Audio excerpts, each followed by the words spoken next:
And we are live. Hello, anyone who is out there on this rather moderated. Hey, Pertiachor.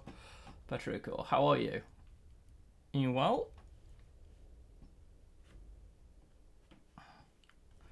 Hopefully so. And excuse me while I work out what is going on with my mouse.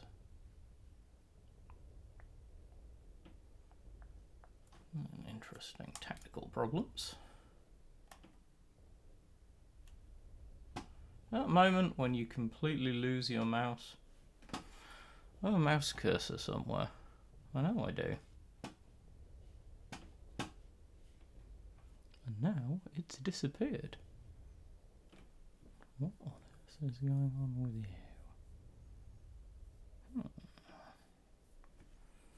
Okay, where am I clicking? This is always helpful. Technical problems the moment you come online. Right. You will briefly, I suspect, see my Google Drive. So I'm going to have to do this, to then do this. Ooh, that was ugly to look at. Come back, all is forgiven. There we go. It's very weird. Yes, welcome anyway to what is in fact my journey into the new player experience as is now, which is January 2024. I created an entirely new account, which is the one which is sat in front of us. As you can see, I have gone nowhere. I am still ranked 25. I have not played a single game against a human being. The only things I have done are the things I'd recommend and do recommend in my video that everybody does, which is make sure that you get your nation levels to 12 because it unlocks extra decks, which gives you a collection tier. The heart of this is going to be figuring out what you then do with it. So you will end up with 2 decks of each nation. So at the moment we get Soviet US, Soviet Italy, Britain France, Britain Japan, Germany Italy, the Germany US Blitzkrieg deck, kind of ish. Japan's starter deck is Japan Germany, but not necessarily the way we would expect it later on, which we'll get to in a minute, because shockingly some of my decks are a little different. Then we get the Japan expanded Death is a Duty kind of self-damage-ish deck, mostly based on cards that damage your opponent's HQ when they explode. US, we get US Poland as the expansion, and we've got US Brit. These decks are okay. You could just hop on ladder at the bottom end of ladder with these and probably play a few games and win. But I recommend building one and or both of these 2 decks, which I will post codes for at the end / in chat when we get midway through. So this is my bare bones frontline, which Pertiachor will recognise because I think it's pretty much identical to the one you started with in your excellent video about how to play frontline and build frontline. This has got none of the recommended crafts, which we will definitely be looking at later on. This is designed on the idea if you just want to take a frontline deck and go and see how you get on with it, based on only the cards from the 2 starter decks. I haven't accounted for anything else that we've expanded into our collection with the packs that we've opened. You can get an okay deck. You can get 4 Greyhounds, which are workhorses in this deck. You can get 3 Shermans, which are your draw engine, and you can get a few other decent bodies. You can even get an M401, which kind of sits there for a while, but will disappear fairly quickly. A lot of this stuff will disappear pretty fast when we can expand it.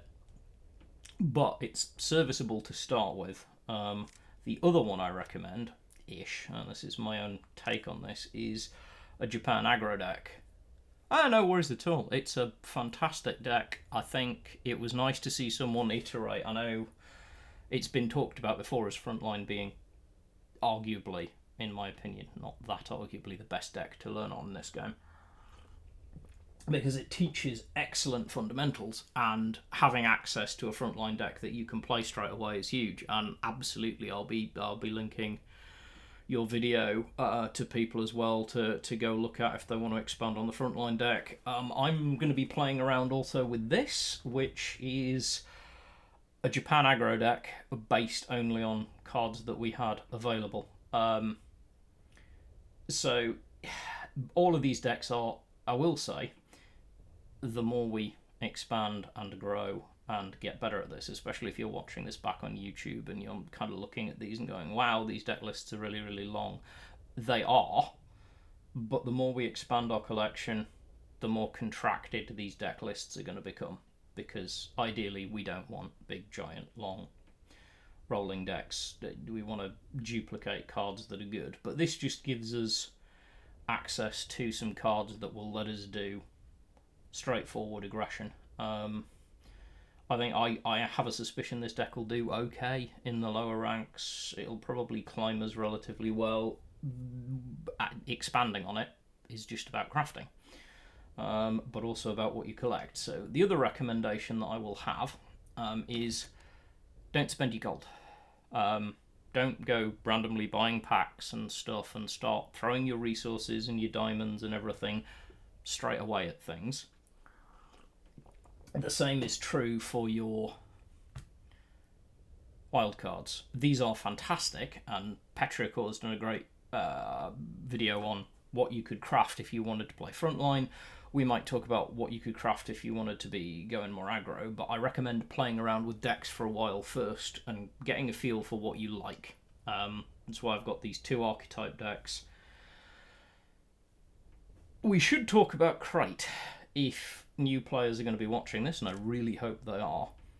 The Crate system is fantastic for growing new collections. The more you play, the more these will fill up, the more you're likely to be able to access them. So the base crate gives you a standard wildcard and 30 gold, but we're not interested in that. The ones we actually care about are the special and elite crates up here, which is where it starts to get really good value. We can either get a special wildcard, a limited wildcard, and then some golds, which is nice, or we can get, if we can hit the elite pack, you get an elite wildcard, a special wildcard, limited wildcard, and a couple of gold specials. And I think you need to understand how this works. So nobody knows exactly how this works apart from 1939. However, the best progress for you as a new player from testing, from lots of people who have been playing around and testing with it, myself included, is to play nations and level up your nations. It's also an incentive to think about playing more than one nation deck, because the more you level up nations, the more points you arrive. Hello, welcome aboard. First time chats are always good. Good to see you. Hopefully you will enjoy the stream, and the more people turn up as chat gets lively, you'll meet loads of cool new people. We are currently talking Crate. So as Crate grows, haha, thank you so much, and that takes me to 50, which is the magic number. Thank you so much for that. Will allow me to look at Twitch affiliate status, which is massively, massively appreciated. So thank you for that, hugely. This is how we grow. I didn't think I'd hit 50 follows on Twitch this quickly, so it's very exciting for me. But yeah, I mean, crate-wise, play games, your crate will grow. The other thing that will grow your crate is opening packs. Now, this is the thing. Efficiency-wise, as in to try and get the best cards you possibly can, there's a good argument that what you should do is wait until the crate is about to tick over, and then open packs to get the crate to the highest level you can get it to before you open it, because the elite crate is way better than the special crate. The special crate is light years better than the limited crate, and so on and so forth.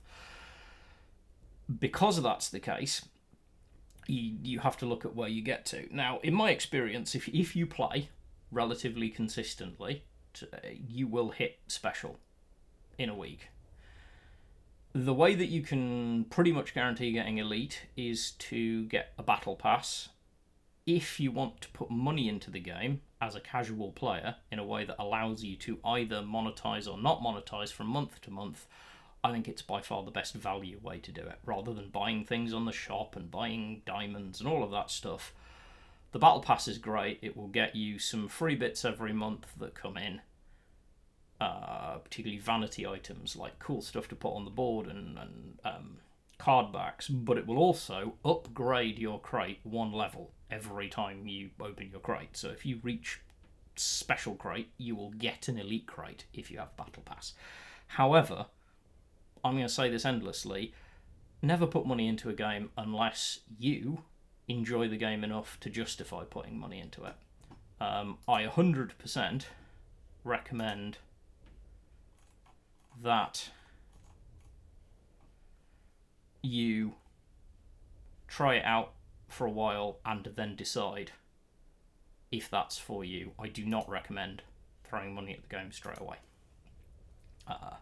Climb up a bit, see if you enjoy it. Then, if you want to support 1939, probably the best way to do it. Gives them a consistent monthly income from you, gives you good value.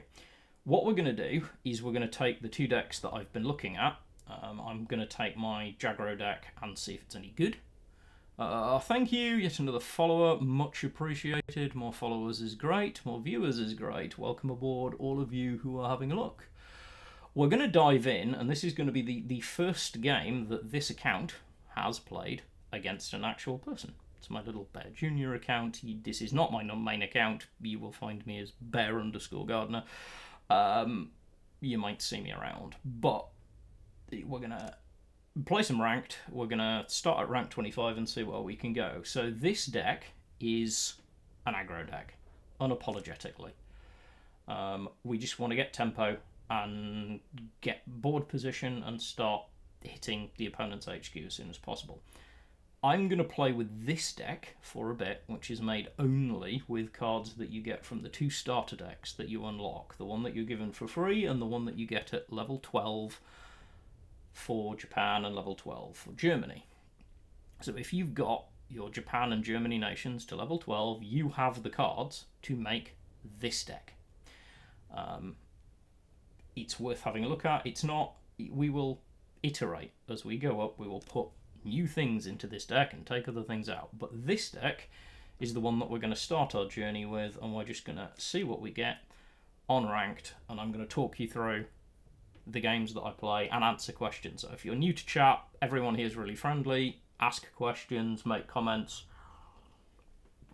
If I'm talking about something and it doesn't make sense to you, please ask, and I will try and make sure it does. Like a couple of people already have, if you enjoy this, please follow along on Twitch. It's the way that I get the biggest pull, and then you can also find me on YouTube. The more interaction I have, the more support I can get. So this starting hand isn't great because we haven't got anything that costs 1 credit, and we really want to be going forward quickly. So we're going to throw back these 3 credit units, and I'm also going to throw back the Akita. I'm keeping the Panzer 35T because we want to ideally be able to put some infantry on the board and activate its ability, which is to reduce its operation cost. However, been a bit unlucky.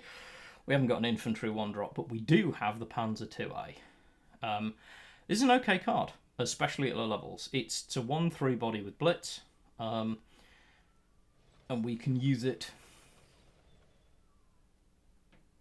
Yeah, so absolutely, a good kit.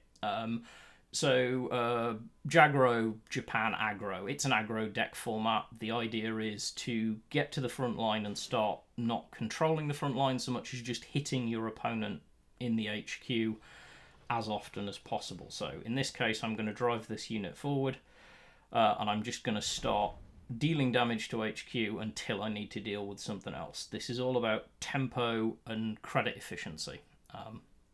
There's a video on my YouTube channel, which it will be linked somewhere, where I talk about this archetype as well. So we're going to talk about now why Panzer 35T is so good. So at the moment, we would pay 1 credit to attack with our Panzer IIA, which we'd like to do, but we also want to get an infantry unit on to activate the Panzer to give this 0 operation cost, which allows us to use it for free.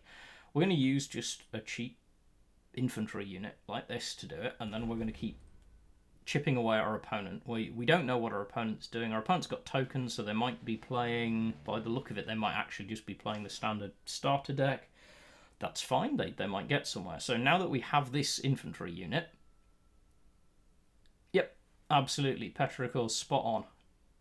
You just have to have the front line, keep the front line, and keep hitting the enemy. The one thing you don't want to do is end up not being able to get units to the front line. So what I'm going to do here is I've now got these 2 units which are both 0 op cost. This one, obviously being infantry, can only move forward. However, because this is a tank, we can hit with it. The next thing I'm going to do is going to look a little weird because it's going to look like I'm losing a bit of tempo, but I actually want more presence on the front line. So we've now got 4 units on the front line, and we happen to know that we have some control cards in hand. Our opponent's going to have to start trading out to try and remove units, which is not ideal for them. So they've got some artillery on the board. A little bit of a misplay by our opponent there. They've left 1 credit floating. Now, this, you will often see this. This is obviously a newer player, lower ranks. Katyusha allows you to blitz, which means that 1 credit could have been used to fire, and Katyusha can also do an extra point of damage, so it would have been worth taking a shot at my Panzer. Such is life. Happens to our opponent. What we're going to do, because we don't particularly like having air on the table, is we're going to remove this, and we're going to use the tank to control here. Now we're going to go straight back to our main job, which is dealing damage. But the key is I don't want, as much as possible, I don't want my opponent to have units to do anything. I want to keep the pressure up and just keep my opponent on the back foot. And then when the time is right, I have cards like Honor, which can turn a 2 attack into a 6 attack unit and give us a really good finish. We've also got Air Blitz, so we're holding another 6 damage to HQ in hand. Unity is Strength. Now this is very good for our opponent. Our opponent has now put us in a position where our opponent has a big unit on board, and we need to think about how we can deal with that. That's exactly what Honor's for.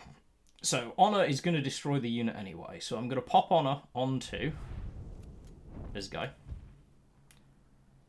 Destroy this unit. The reason I'm not putting it on the 35T is the 35T is 0 operation cost. We like 0 operation cost because it lets us keep pinging away.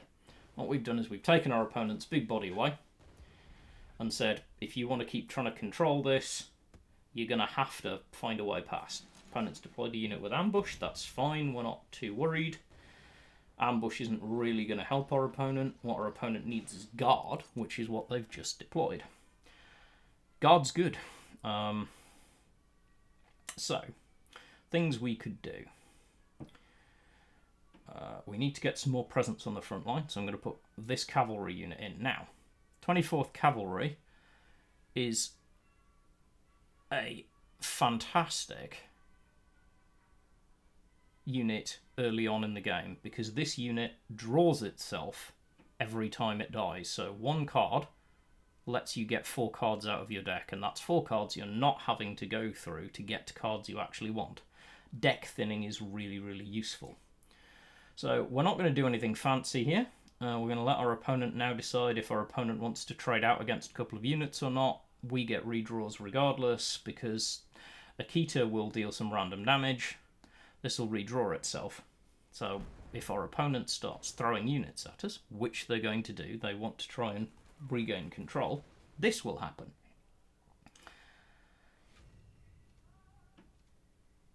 So drawing small light infantry, absolutely fine, not a problem. Got some bit of US support, HQ immune to damage on your turn. That can be useful against certain archetypes, but it's not at the minute. Now, I have Sendai Regiment. This is going to become important later. However, for the moment, we don't want to lose the front line. So we're going to do this. Then we're going to remove this unit because it can do some damage. And we're going to leave our opponent to figure out how they want to respond. Sendai Regiment removes a unit until you can destroy that Sendai Regiment. Our opponent's not being very aggressive. This may very well work against them. So, we can do a number of things here. But what we're actually going to do is set ourselves up for success later on by putting damage into our opponent's HQ without having to be there and leaving our opponent to now think, well, now I've got to start clearing stuff out. Because if I don't clear stuff out, I have a problem. I'm relying on the fact that at some point I'm going to draw something that's going to let me get past the slightly annoying guard. Something with Blitz. Blitz tank would be amazing right now, but we shall see what we draw. Chiha's okay. So what we can do is this, and we can put 2 tanks on the board that are increasing our infantry damage. I'm not going to swing. I want my opponent to have to decide how they want to do this and how they want to trade out. So that's not a good play. Our opponent wanted to trade out with not their guard. And they popped another guard back up, but it's kind of counterproductive because they've got a 3/3 guard that we can trade into. And we're going to wait and see what they do next. Just going to see where we go. Fully repair. I mean, that's fine. You can put 1 cost unit in the front line. That's also okay. So this is lethal. Our opponent is done. They just don't know it yet. So they only have 1 unit in the front line. That unit is only 1/1. So we're going to do this. We lose nothing. Remove this unit. Both of our tanks can move and attack at a cost 1 at a time. Costs 1 to move forward, 1 to remove our opponent's tank, 1 to move forward, and 1 to say good game to our opponent. And we're done. Like anything else, like any aggro deck, we live and die from pressure. So this is just about tempo. It's just about pushing forward and doing what we can. Thanks, Pertiachor. So the logic is there. Obviously, some of this I've been doing for a while, so it doesn't necessarily come that easy until you get used to it. The thing to always remember if you're playing an aggro archetype is to focus on the thing that you're doing. Aggro archetypes can't really afford to kind of flex into doing anything else. You just want to focus on pushing forward, and getting to deal damage to face, which is basically dealing damage to your opponent's HQ. And that's pretty efficient. Really cool to see 8 whole people in the chat. Great to have you all along. Thank you all for the new follows on Twitch. Any more is always appreciated. Let's see what we've got next. It looks like we're going to play Britain. So this will also be interesting. So Brits will be slower. So we're probably not going to need honor. I don't want to hold on to Blitzkrieg. I want to hold on to the 22nd, and I'm going to hold on to the 6th because it's got 0 op cost, which is my main logic here. We've also picked up the Key 61 Yen. This is really good because it's this is a finisher card for later in the game, because on turn 8 we can drop this and deal 5 damage directly to HQ. Would have been really good in the last game. Always be polite. No reason not to be. So we can move forward for 0 cost. Couple of options here. I'm going to go with the purely aggressive one because our opponent has nothing on board, which is to put another unit in the front line. Obviously, this is the penalty for playing this unit. We don't want this unit to be around for too long. We'd like to trade it out eventually, because it is costing us a card. Eventually, we're going to be replacing that unit. In the meantime, we're going to use this to mitigate, but we now have to be aware that we're going to be going through our deck quite quickly, because we're going to be drawing 2 cards at the end of our turn, one of which gets discarded, and then drawing another one at the start of our turn. So we're going to hit through our deck and cycle very quickly, which means we have to be conscious that that could be a problem. Opponent has decided to deploy a guard. We don't like guards, so we're going to remove it. Guards are bad. We don't like them. We have the perfect trade here. I want that unit to stop draining, and I want to stop that honey from being able to get my opponent health back, because obviously we want to get the HQ down as fast as possible, and that honey's making it slower every time our opponent draws a card. Churchill, big tank. This can be very difficult to deal with. Not impossible, but difficult. So we're going to start by getting an Akita to the front line, because when it's damaged, it deals damage. It's always a good sign. I think we're also going to deploy a cavalry regiment in the back, and then we're going to see if our opponent wants to start trading towards us. As our opponent's got some air on the table, that's not a good thing. So, things that we can do here. We have Type 93, which gives all of our infantry +1 attack. And we've got Honour, which can give a unit +4/+4. But that is still not going to get us through this massive Churchill with all of the help in the world. So what we're going to need to do is rely on driving forward and see if we can't rely on our opponent making a mistake. So we're not going to do anything fancy. We're going to push forward and see if our opponent wants to do something. Now, our opponent definitely doesn't know that we've just drawn Amphibious Assault.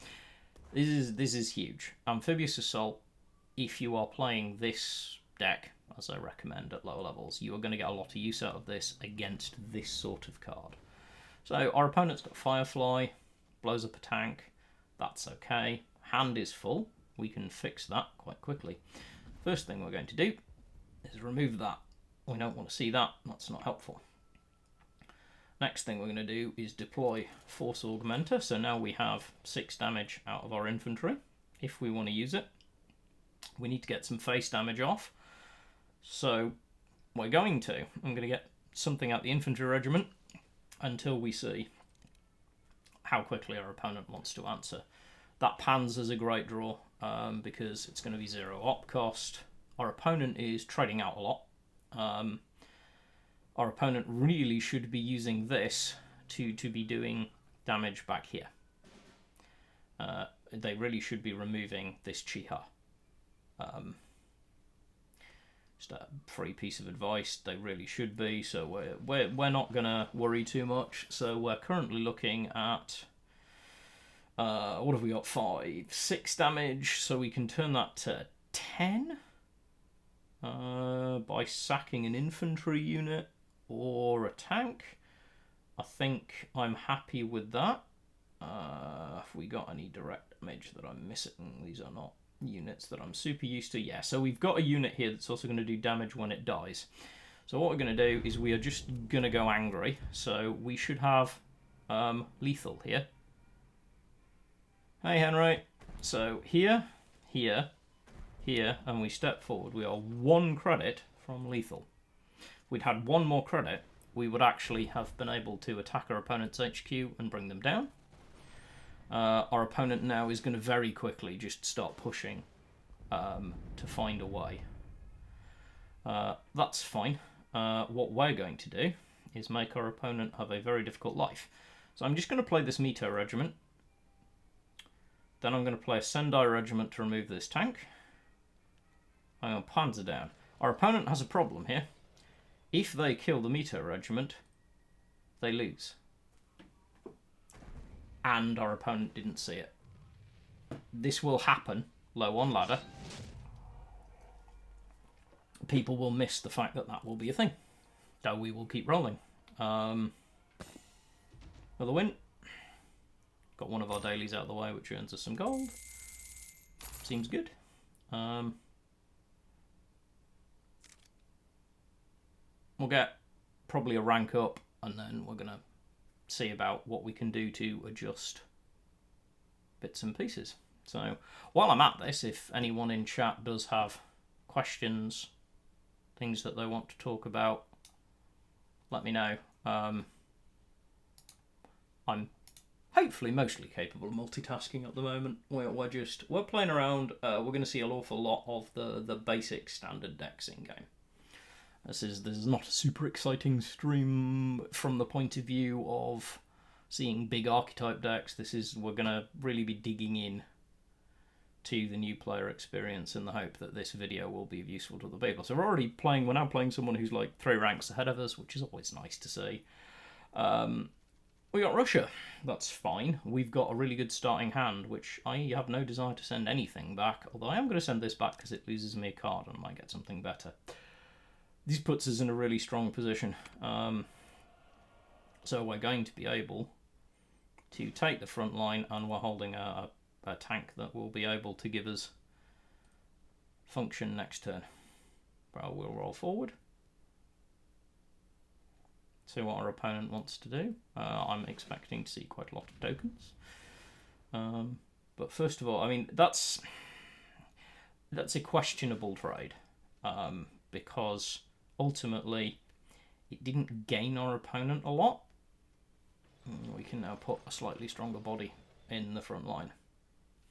Again, we want to maintain this front line to push forward.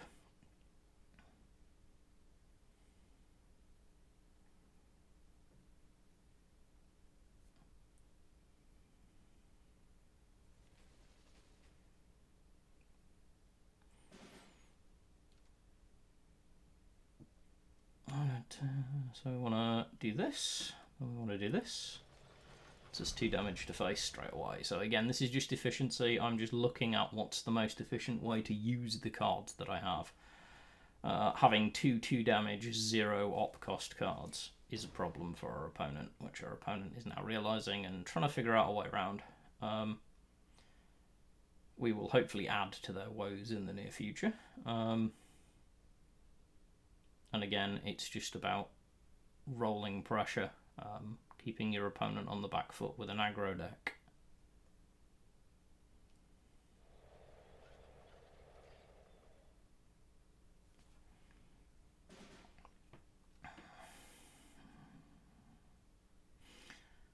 So we've got different options here, but instinctively I'm going to want to just keep running face until our opponent gives us a reason not to. These tokens could become dangerous if our opponent has something to augment them at the minute. They're just 1/1 infantry that we're not having to really worry about. Now they have potential to do some damage. That's a good card for our opponent to play. But I think our opponent's going to find it's quite tough to properly take advantage.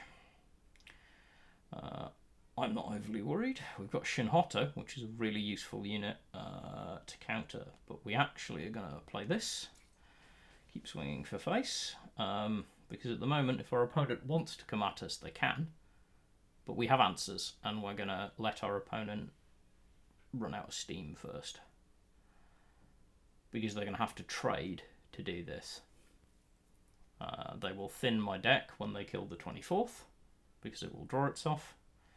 And they will damage their own HQ when they kill the Mito, unless they have a way of fixing it. So that was a play. And now we're going to see a big token push, which is fine. That's okay. And let's see what we can do about it. So each one of these is going to draw itself. So I'm going to take out the biggest threat, get another card, take out another threat. So we thinned our deck. there are no more 24th in there. That's fine. That's what we wanted. It's cards that we weren't going to need anyway. Hey Nero, how are you doing? So we are continuing to push forward lots and lots of 1/1s. This doesn't look great if our opponent has something to augment them. We need to find an answer. That tank could be a problem. However, we shall see. So Sendai pulls the tank. Gives us... yeah, pretty much. So this is... I'm exploring the new player. Literally, it's a completely new account. I'm going to see whether we can show new players, hopefully, a bit about how to go about getting answers. Now, if our opponent... I'm kind of banking on our opponent not being that experienced here and not necessarily fully understanding how Sendai Regiment works. Because obviously they can get their tank back, and we'd rather they didn't. But right now we just have to control the tempo. So we're going to see. So we've got an ambush unit. So again, we are seeing this is another starter deck, so far as I can tell. Now, our opponent has kind of done what we'd hoped, which is not fully understood where we're at. So we're going to do this. We're going to look for the most efficient way.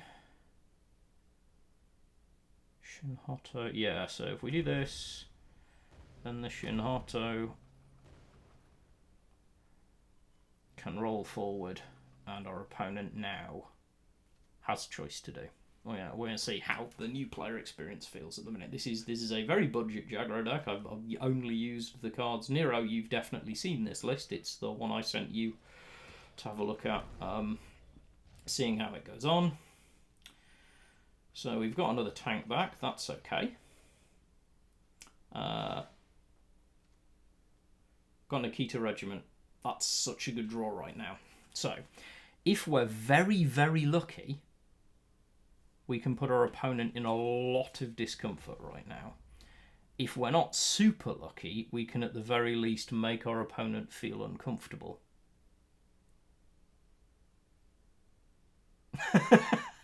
Oh, Henry. This is probably not a good time to point out that my first FM was cash free.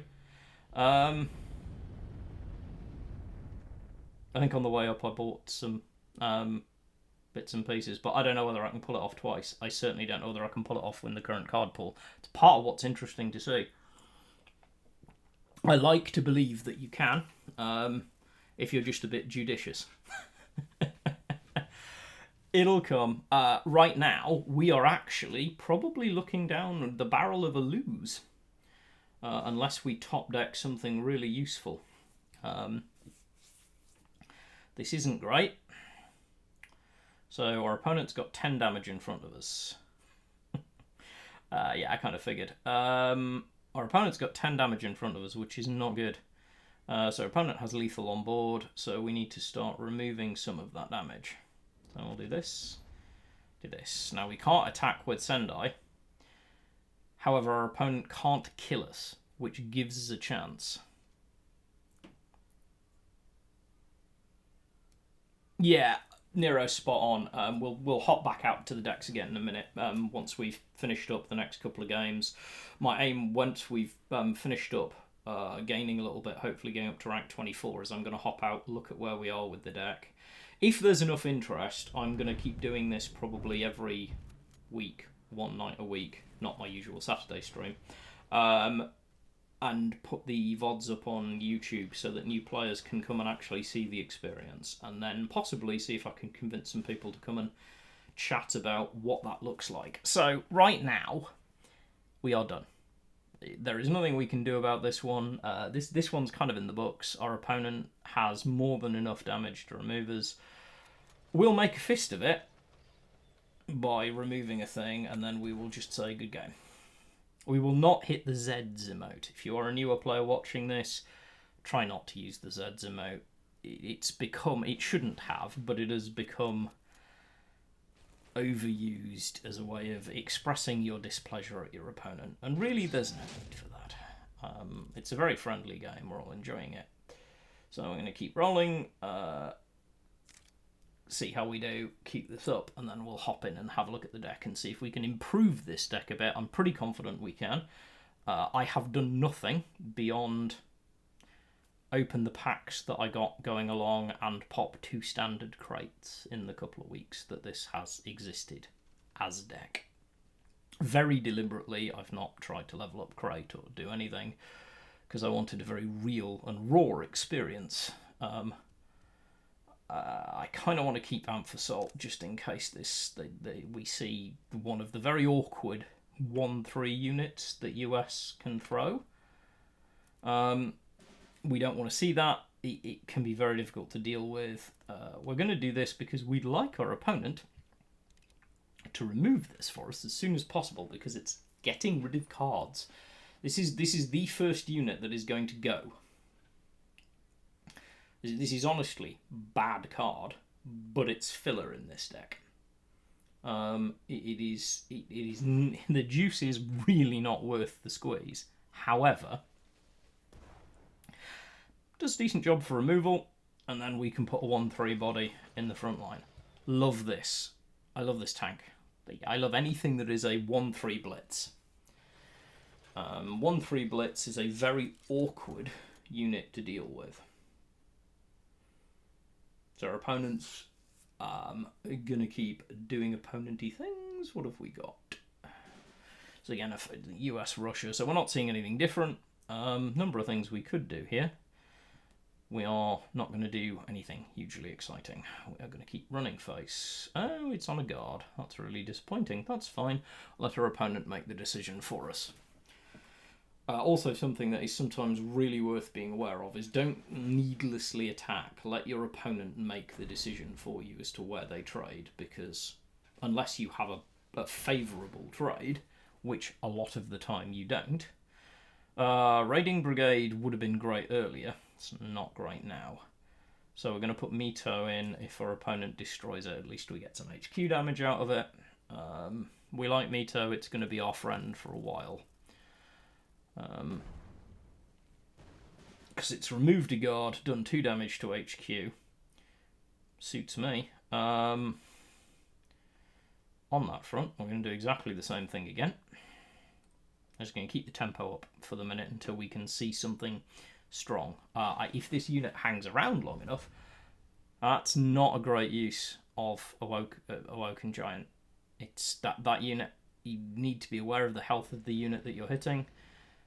You could ping it with the Greyhound. I wouldn't want to. And our opponent has chosen not to see our opponent. It's a thing. There are a number of points to be made. So deployment will destroy this. 2-2 body doesn't make much difference for us in the front line. What does make a difference, however, is having 2 bodies in the front line. Gives our opponent pause.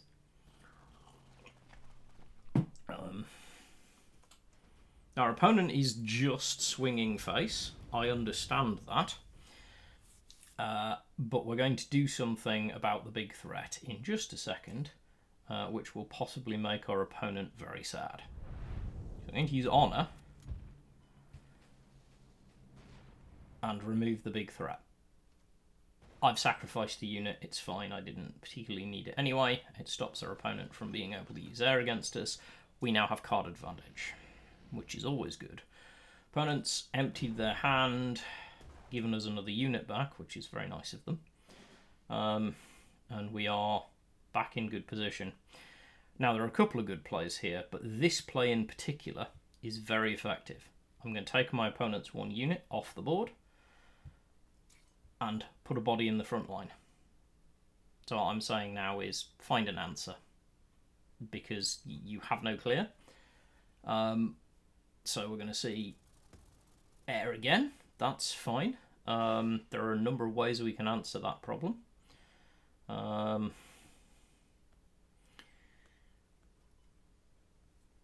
I'm going to answer it in a really weird way. Once again, I'm just going to trade out.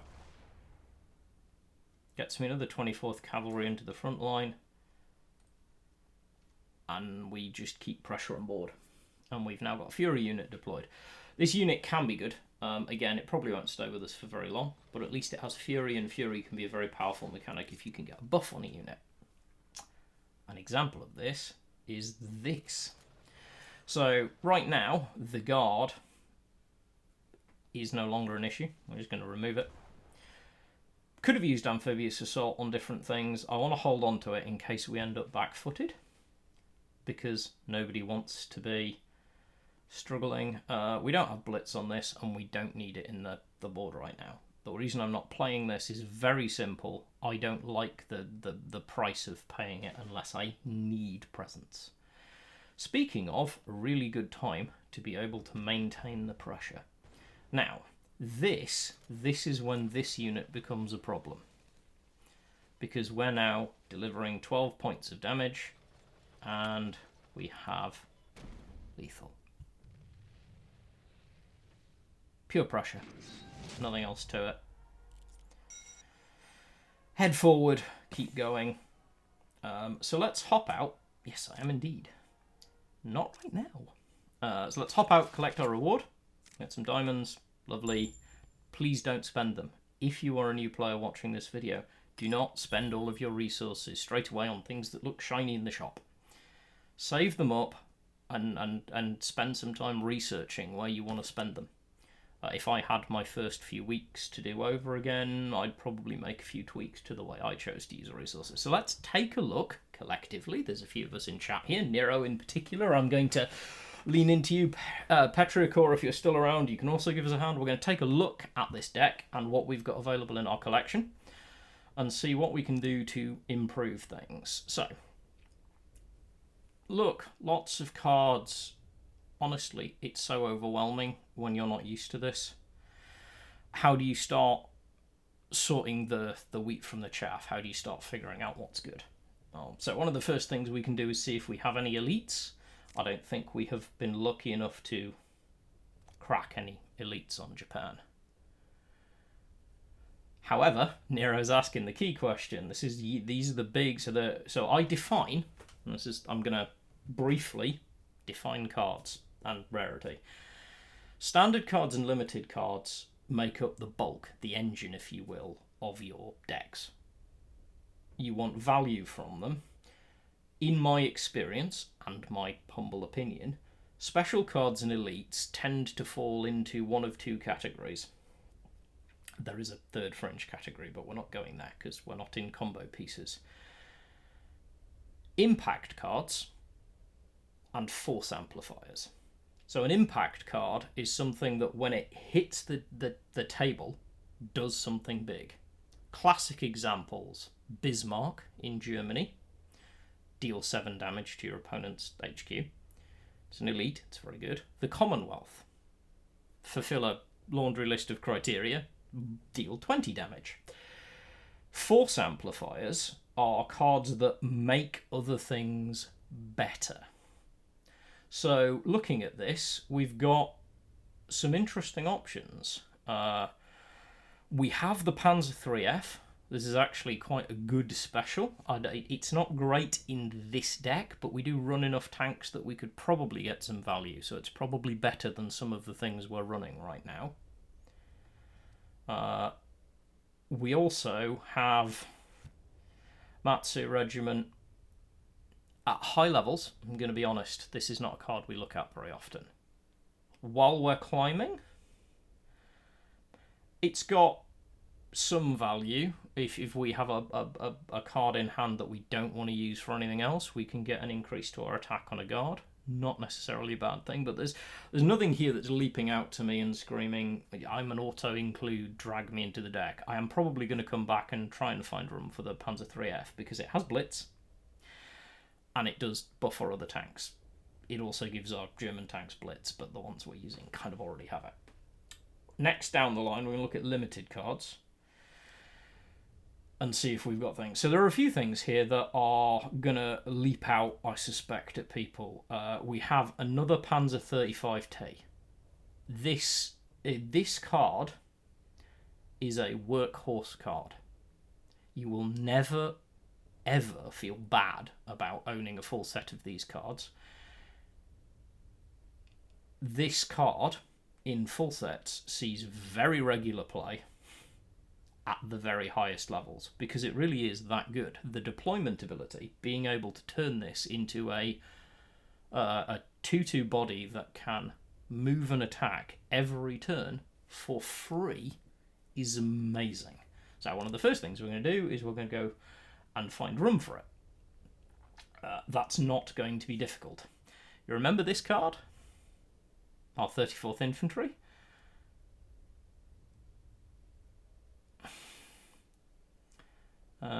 German Goblin Guide? Yes, it is. Oh, you're pulling my old Magic the Gathering days. Yes, it really is. Just amazing. Pulling the history. So what else have we got here that looks good?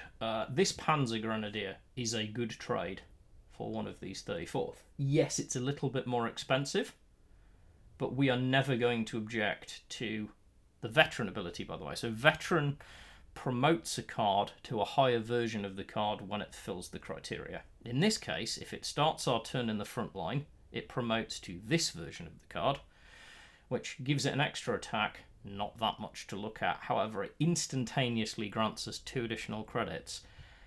At the moment, because we don't have any other good ways of generating extra resource, that's not going to do us any harm. Absolutely fine. If I miss anything, holler out in chat. I'm sure there's a few of you out there. Who are you? No, we don't want to. We don't have Alpine units. We don't need to go there. Flam Panzer we might come back to, but we have to be very aware of our curve. We really want to see a lot more to the low end of cost here. So we'd like to pick up some more 1 cost and 2 cost units. As an aggro deck, at the moment, we are actually quite slow, but we can work on that. So one of the first things we're going to do is we're going to see if we can work on that and crack down to good old-fashioned standard cards. This is a place to spend some time thinking, because a lot of your big value cards will be different rarities, but a lot of your workhorses, there are some great standard cards that see play all the time. We're going to see if we can find any of those. So, Pioneer Battalion, give all friendly ground units in the front line +1 defense. This is actually not terrible.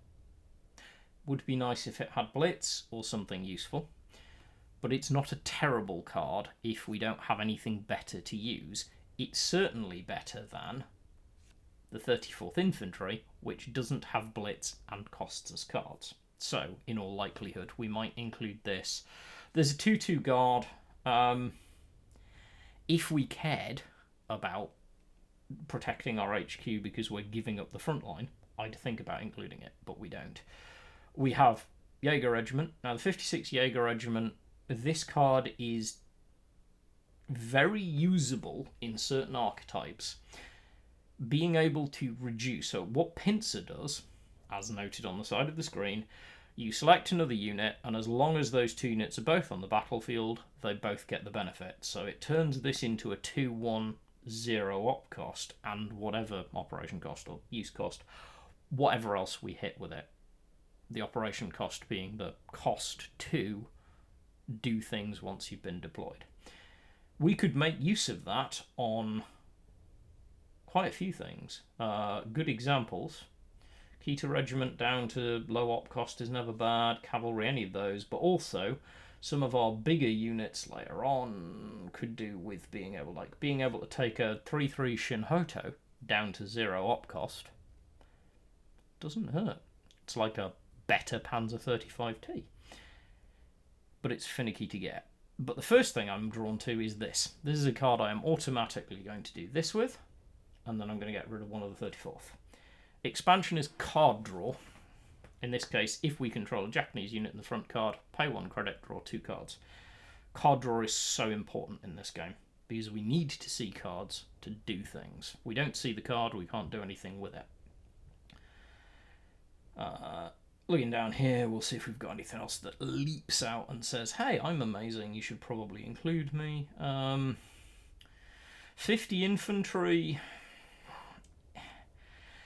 If it had blitz, I'd maybe, but I mean, it just gains ambush, +1 attack, +1 defense. I mean, it makes a really, really effective body in the front line, but at 2 cost, do we really want to be throwing in there? Instead, what we're going to do is we're going to keep looking. So I want another Akita regiment, so that will come in. We'll easily be able to find something to remove in a bit for that. I'm currently looking and going, right, candidates who look like we might want rid of you. We want to keep Sendai. Hien we want to keep. Amphibious Assault is good. Chi's alright. Mito's alright. Brigade is probably... Hey, Enrico and... SIR? Sir? Question mark? Or SIR? Sorry, I'm missing your...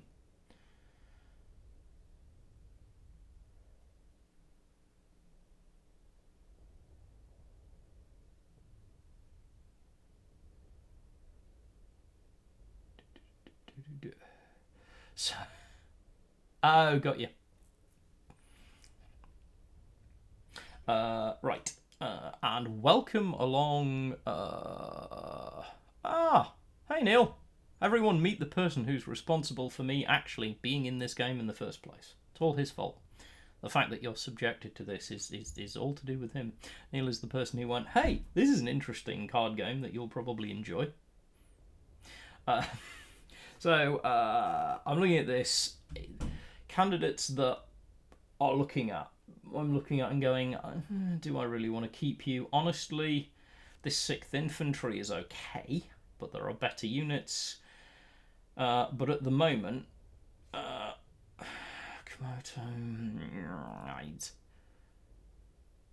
only sometimes. When he's grumpy, he's noticeably grumpy, but not all that often. He's nicer than he pretends to be. He's been a friend of mine for a very long time. I think we will probably lose one of the 24th Cavalry because we have other cards that we like to keep. There you go. Yeah, there was no burn deck that ever didn't. It's like it's 1 mana 2/2 haste. Why would you not, in any way, shape or form, include it? It was amazing. I'm looking at this and thinking, is there anything here that I'm really desperate to remove? Magic the Gathering, the OG competitive card game, which Nero and I both go back a ways in.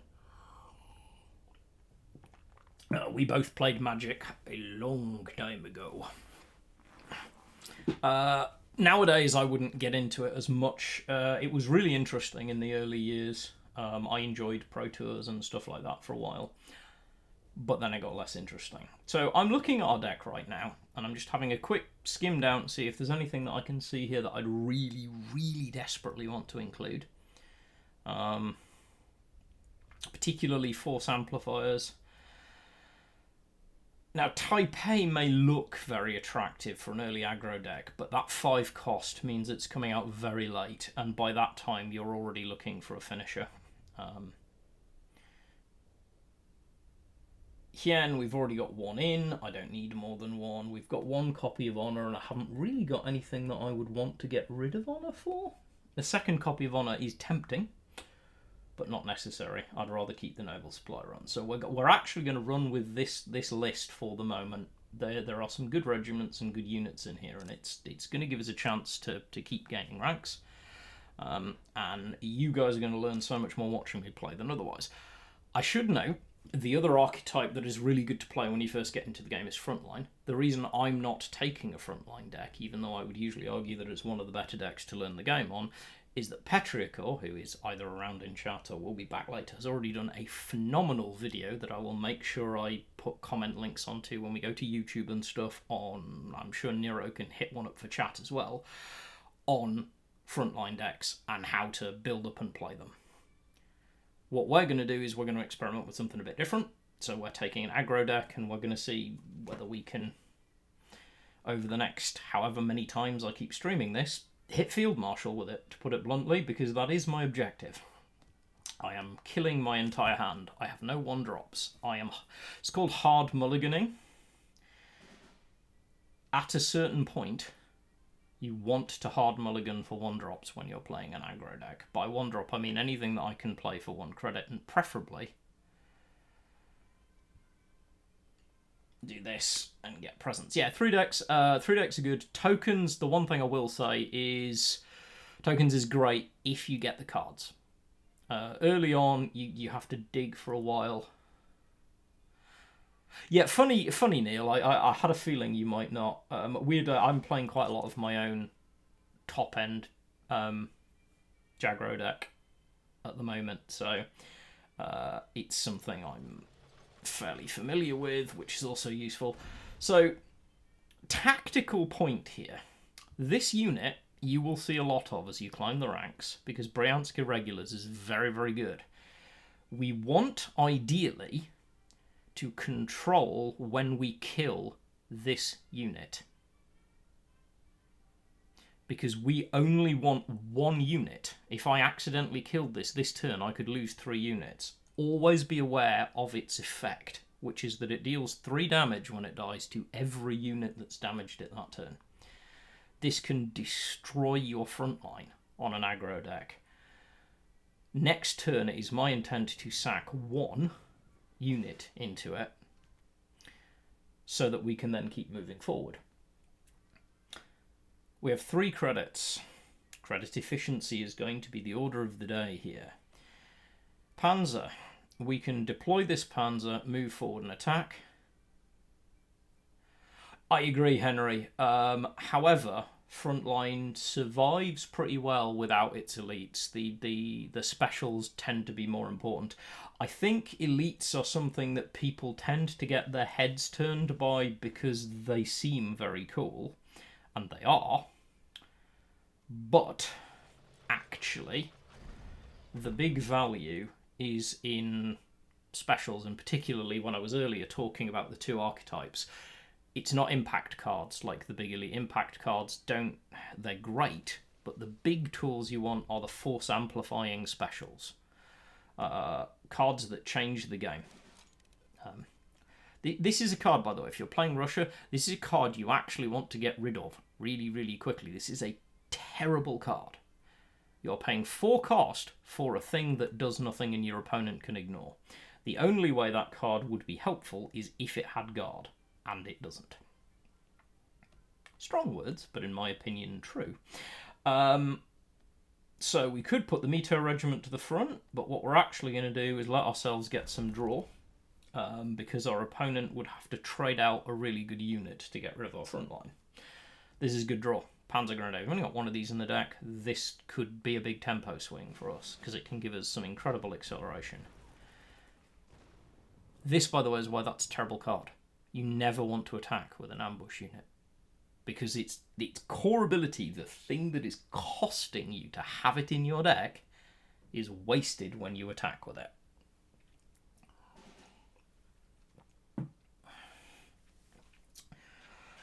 We'd love to be able to pop Panzer Grenadier, but we can't. What we do need to do is remove this. It's fine, we can do some damage to HQ while doing so. Japan's got a lot of units that do this, and there are some decks that can really take advantage of it. So again, now our opponent's actually done something sensible with an ambush unit, which is push it into the front line. Now the ambush unit actually has value. So, we think about ways that we can resolve the ambush unit. We're going to resolve the ambush unit by saying to our opponent, resolve the ambush unit for us, or we'll do it ourselves. Our opponent can get 5, technically 9 damage to face here. That's a good play. Not sure I'd have done it twice, because you haven't gained yourself an awful lot, but okay.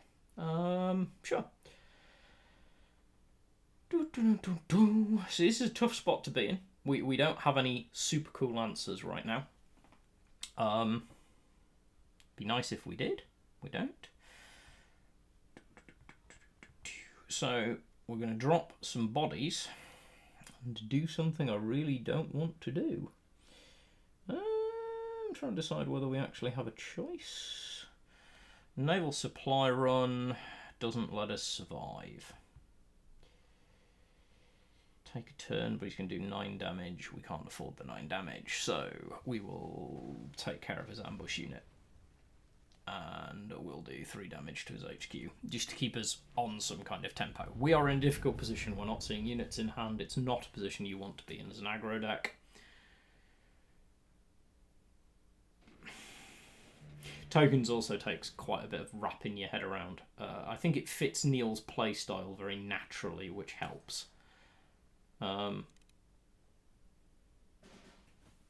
We really need units. We get 1. We're going to hope that it triggers against something useful. Of course it doesn't.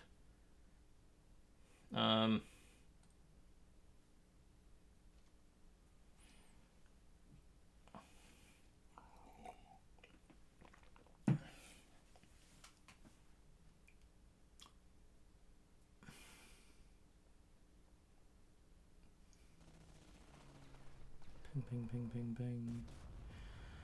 Oh, I don't like this. No, we don't like this chart. This is bad. We need units or card draw. Preferably both. What I actually need is control of the front line and a Sherman. Sadly, I have neither. And drop a Fury unit. See how we go. We are basically dead. Not a lot we can do about it. Sometimes you lose. We'll see what he's gone digging for. I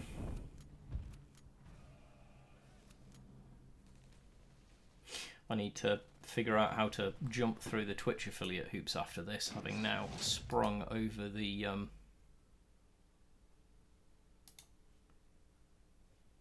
in my list. Let me find out, because my ratio is probably not where I want it to be. We are currently running 8. I'm running 8 orders.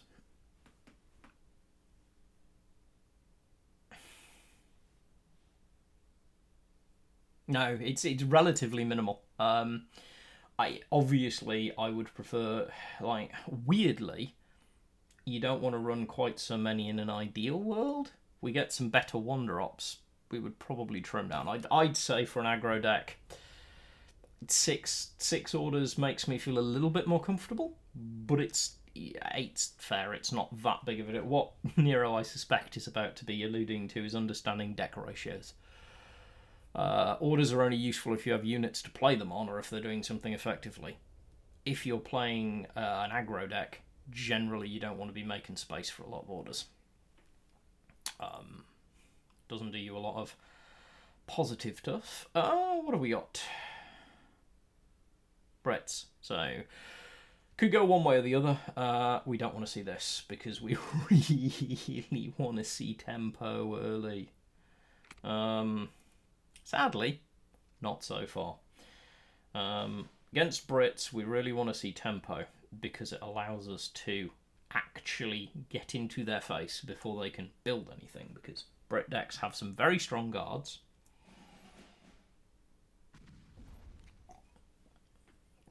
Our opponent apparently... So, I would argue that was a wasted credit, because you don't actually know that you're not going to pull an answer to that unit and it's not going anywhere next turn. spending credits for credit's sake, not always that optimal. Especially not in a Brit deck, which is either slow or ramping. This is fine. We've got infantry and tempo, so we're going to use it. We're just going to keep rolling, let our opponent make the choices. Stuart's alright. +4 attack against infantry. Great against infantry guards. Mostly wasted against everything else. Not gonna lie. Always kill the infantry when you know your opponent has panzers.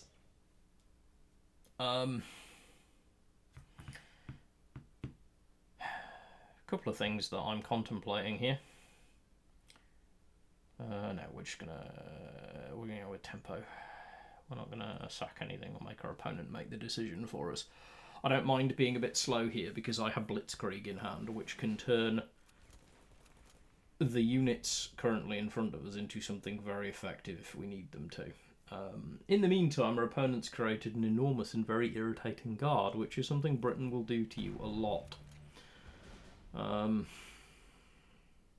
Pin decks are a thing. I'll put a Meteor Regiment and a 6th on the board, and we shall see. Again, we're trying to ask our opponent to answer the question for us until they start deploying air, which I've basically summoned through my own voice. That's okay, 2 HQ damage is alright. We'll come forward. Now, we're not quite there yet. There's a point at which it's sometimes worth sacking the Akita to see if you high roll. We're not there yet, but we might be next turn. Depends on what our opponent does. In the meanwhile, we're just going to remind our opponent that we're not completely dead in the water. So our opponent does the smart thing, which is remove the Fury unit. What are the odds that this is someone who has drawn something like the Commonwealth on their climb up? Put the Akita forward. So now we're going to sack the Akita. Hey, Bubbles. Thank you very much. I am extremely happy, pleased, and having shot forward my application went out thanks to Nero for sending me over the forms. He dug them out for me to 1939 for content creator status gubbins, and 50 followers now means I'll be able to chase Twitch about the deal, so it's good. How is your... as soon as I can get Twitch to tick all the boxes, at which point I will be able to... So I have to apply for affiliate status, and then I will be able to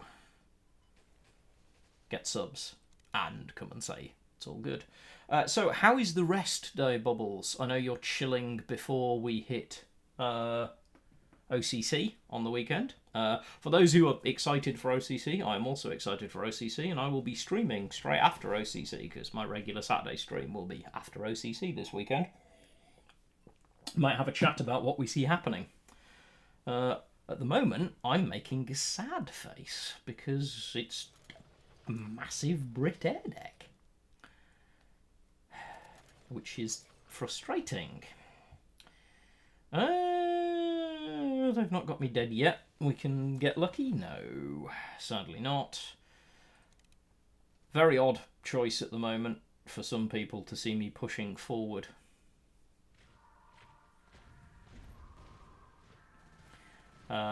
But I really need to put pressure on these fighters because they're about to kill me. Our opponent actually did us a favour there. Still not great, but our opponent definitely helped us out. So we can get some extra damage. Yeah, I can see how that would be the case, yeah. It's hard to step away from the thing that you love and enjoy playing, but yeah, I think it will benefit you, because I think grinding ladder, which I've been trying to do a little bit of over the last couple of days, is so tough right now. There's a reason that I'm only like 2100 in rating. I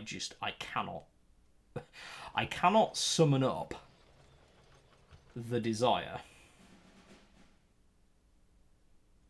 Countermeasures already. So this is interesting because this is a more advanced deck than ours. We've seen some really quite interesting cards. Ooh. That hurts. Yeah, it's tough though. I mean, I go up and then crash out. You just occasionally hit a wall of can't win, won't win, and cry quietly into your beer.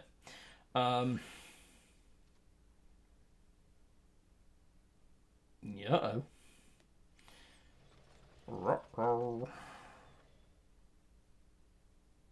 Yeah, that's fair. So I'm doing this is an extra stream that I'm going to. Oh, please, that would be good. This is an extra stream that I'm doing to try and help give beginners like a stream plus come on and ask questions, but also this will all go up on YouTube so that people can watch this and talk about the like deck archetypes that you can start. So I want to see what a new player experience feels like currently. So the answer, by the way, at the minute is weird. Because this does not feel like when I joined. There are cards missing from the starter decks that have been replaced by weird choices. That was it. It was an experiment to see how I can do and how easy it is to build it up. So we're looking at this is a kind of a budget Japan aggro deck that I threw together. We've also got just GG our opponent here because we're done. We've also got obviously Frontline, but Pertiachor's done a fantastic job on videoing that. So we're specifically looking at building aggro deck, ranking with it. Although we may see a switch to Frontline at some point if we need to.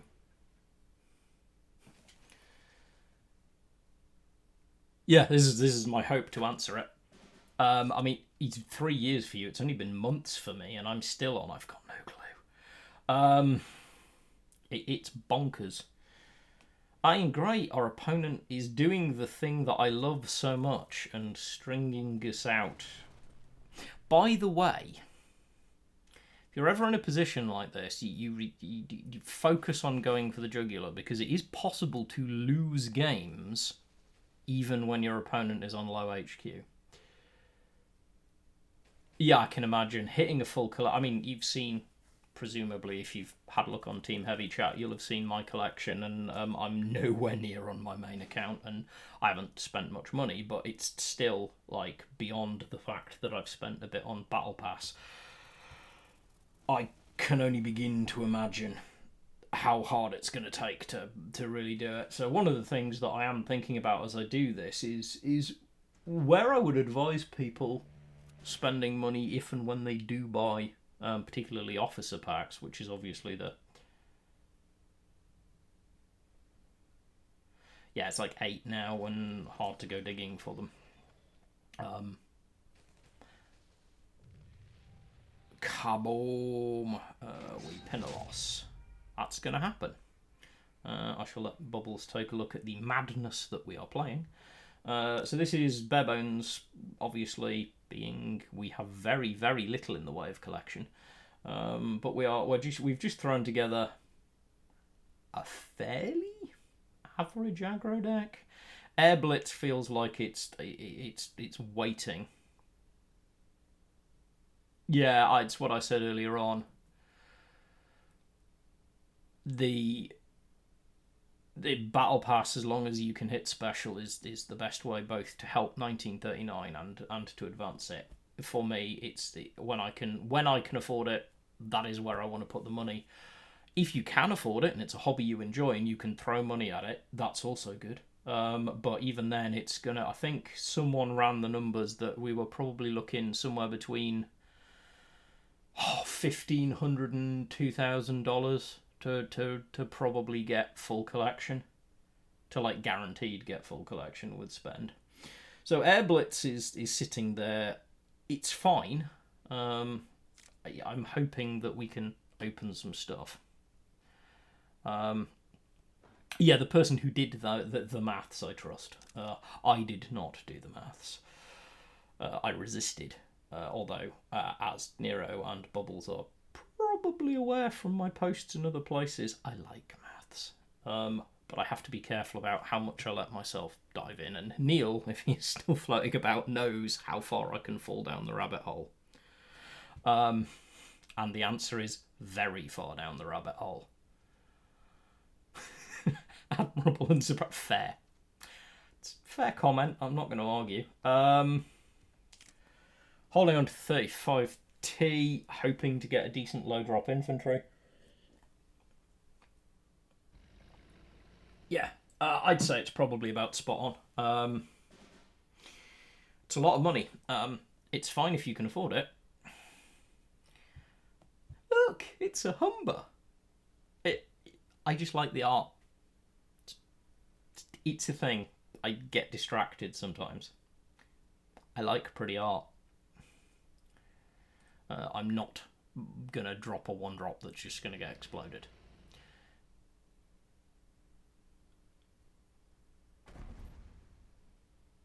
Yep. Your maths tracks, and I know you've done some very cool spreadsheets on it. 100% agree. This is here to see if we can. Yeah, I mean, I accidentally overshoot occasionally, but that's only since I started streaming. So the more I'm streaming, there's a chance that I will actually have a moment where I'm like, yeah, maybe I'll just stop battle passing for a bit because I'm not needing it, but I need to keep an eye on it. This was worth it because it was guaranteed damage to HQ and puts us back to a 0 board state, which is what we want. No, so your biggest impact, at least the biggest impact I see, is if you're consistently playing your nation levels. You do genuinely benefit from playing. So nations, as everyone is saying, packs opened and nation levels are the two things that contribute well. If you play consistently, like I have not opened a pack, barring the ones I get given for free on my main account in 2 months. But I've played a lot and streamed a lot, and I have blitzed past special and at least once overshot elite for crates. Okay. Please. Oh, I really wanted to high roll that, but never mind. Could be worse. Still got tempo. Bubbles has done lots and lots of good maths on Battle Pass, which is great because the rest of us haven't had to. For a while, I was very confused by it, and obviously then there were the changes, which kind of made sense. That is true. I know J King threw quite a bit of work into it as well. Yeah, I mean, I think, and if you play to any reasonable degree, you're probably close to special or past it.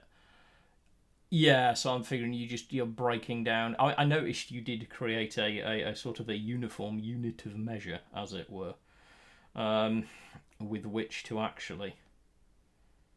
So we want you in the front line. We want you in the front line. I might as well deploy you because I'm not doing anything interesting with anyone else. Yeah, I was going to say, I did go back over your spreadsheet, and presumably the changes have changed it quite a lot. Much needed changes. I know the timing of the change was awful. I will die on that hill. However, the change was needed. It was far too fast.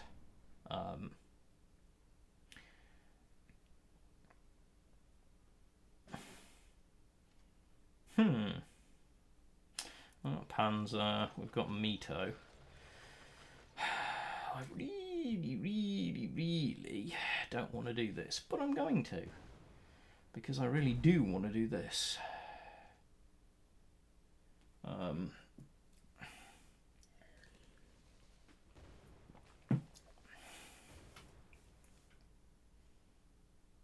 As with anything else in a card game with a passionate and interested audience of the right kind of geek, at some point someone will try and break down the maths on literally everything. That someone will usually be me. However, I'm not in this environment. It's not me. It's really nice and unusual. 3, 4, 5, 6. You're dead.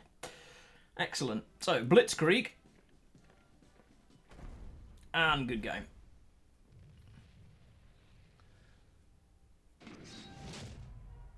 Yep. 100% agree with Nero on this one. I think it is very important to ask yourself, what am I in this game for? Yeah. If fun is what... Hey, BVJ, how you doing? If fun is what you're in it for, measure what that fun's worth to you. If you want to be competitive, understand what being competitive in this game means. And competing at the highest level in this game means building a full collection in all likelihood, but also putting in a lot of reps. And Bubbles, BVJ, Pertiachor, if he's still in chat, they're people who can confirm, I'm sure. The reps that you need to put in to learn the meta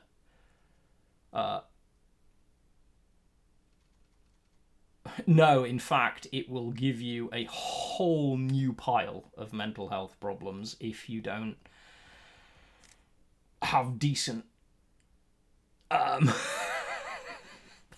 such a you statement, my friend. That is such a you statement. Yeah, I mean, if you're going to play anything competitively, you have to be aware of what the competitive mindset...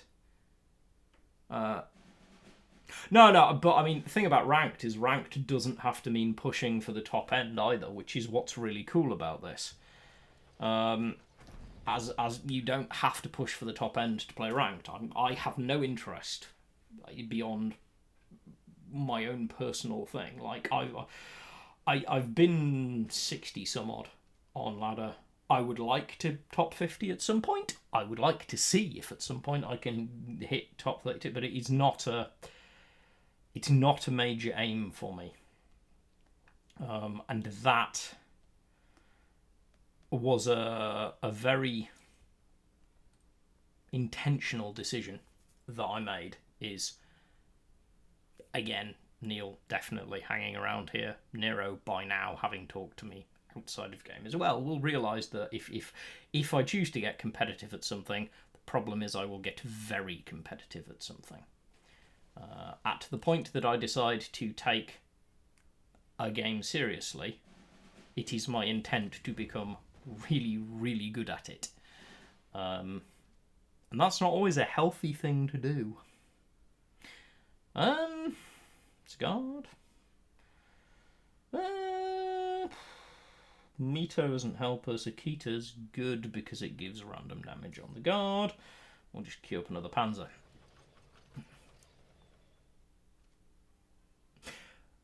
Honestly, firstly, Henry, I think some people will probably say hitting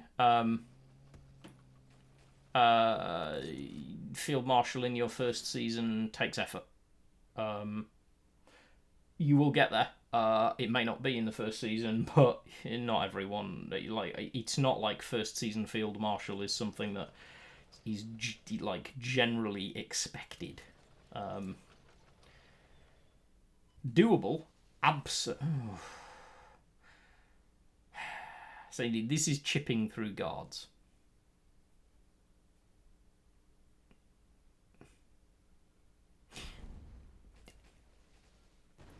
Yeah, I had a good couple of weeks. It's as far as I'll go. Yay! Goodbye. Love doing that. Oh yeah, 100%. If you're rank 6 now, if you get yourself on a deck that you know, and you're prepared to put the grind in, yeah, 100%. Absolutely doable. Yep, go for it. 100% spread the love. And yeah, it's a good video. I need to, while you're digging out video links, if you can find Pertiachor's video on Frontline, link that too. It's amazing. And at some point I'll link my video on Jaggro tempo, which is a few minutes of YouTube you'll never get back in your life. Card draw is never bad, because I'd love to see the ability to remove that Fury. I like this less.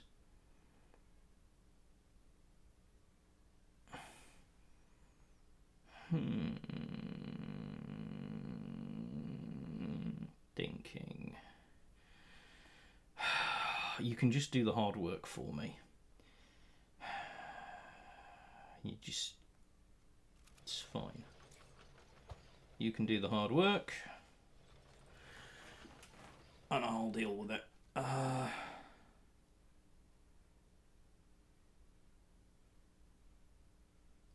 Yeah. Baron von Glauer's got absolutely the mind check that you need to do on competitive play. Is you have to be able to realise when you're not enjoying it and have methods for stepping away, because otherwise it will consume you, not in a healthy way.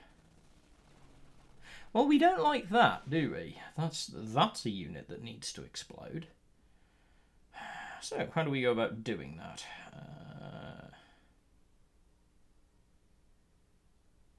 That's pretty conservative, actually. 20 hours a week testing's probably... yeah. I'm back when I actually cared about PTQs, and anything past that, somewhere between 20 and 30 hours a week's probably spot on.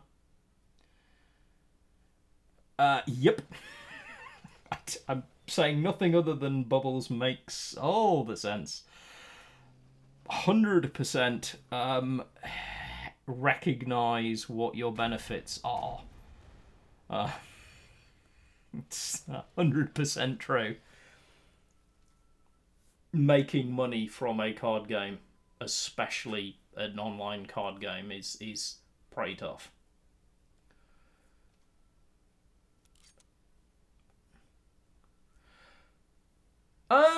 I mean, again, I think when we're talking about the hours, that's only if you're like testing practice. So what Nero I think is referring to is like back in the day, if I was competitively playing Magic, I'd probably attend 2 or 3 Magic events at least a month, if not 4 or more. Oh good, Sendai Regiment. Sorry, I'm celebrating the fact that we can do that. Then I will get back to answering chat. But there's that. 20 hours a week's not necessary to field marshal. That's 20 hours a week plus your play time is necessary to compete, to hit top 32, and go to an OCC and really want to win and drive forward. I would expect to put in that kind of time. Yeah, this is it. Love the community.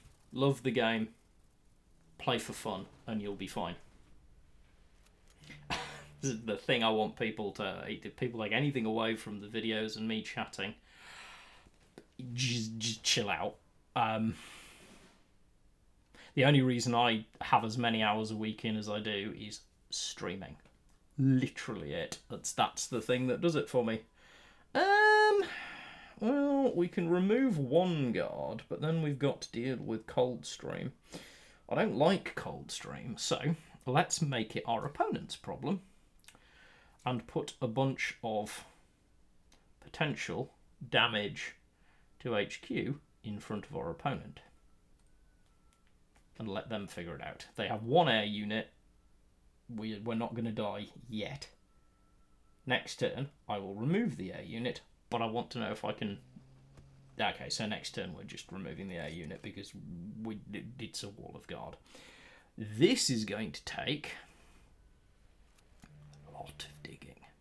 Right now, what I need is a can opener.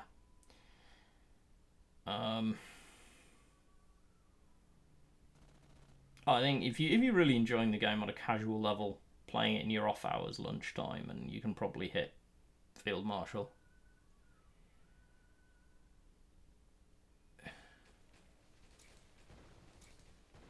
Yep, and you get the shiny elite for Field Marshal. You get a little gold elite. If you're very lucky, the first time you gold elite, they won't take it straight away. My first gold elite was taken straight off me because it rotated out just after I got it. I would argue that one of the reasons you may not enjoy casual is it's not really casual. Because some people use casual to test quite high-end decks or go and just ruffle stomp people without risking their ladder rank.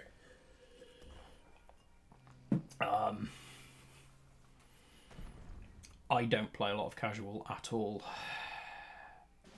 Ooh, we're dead, you know. Isn't that sad? Can't win them all. Yep. Pretty good logic. Neil's pretty much bang on. I'm just throwing things into my opponent so I can say good game. Here, have your unit back. 'Cause we done. And this is part of the new player experience. Can't win them all. What I am going to do is step out in a minute, crack a couple of packs and see if we get anything that will help us. So one of the things, so I'm going to put this up to chat while I play another game, because I'm still undecided as to where I advise on this. Would you, especially those of the more experienced players who hang out in my chat, would you be, if you're, obviously, I'm always going to say, buy officer packs, they're just better if you're going to spend gold on packs. But also, my big thing is, do you just go straight for Winter War, or do you advise newer players to just go core, even though it's a broader pool, and just see what you get? I'm still 50-50 on it. I'm mostly on, I think, core's the way to go, unless you're building something very specific, because that's where the majority of the card pool is. But I like crowdsourcing ideas. Don't really want you, everything else is fine.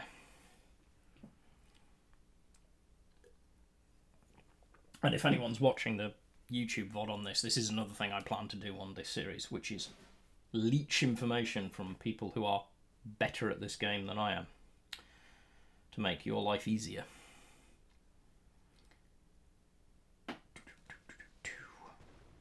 Also, if you haven't already followed me on Twitch, please do, for the shiny people already on here, although I made the 50, which is so cool. Which means I can start organising stuff, probably, once I figure out how on earth to do that, which I don't currently know.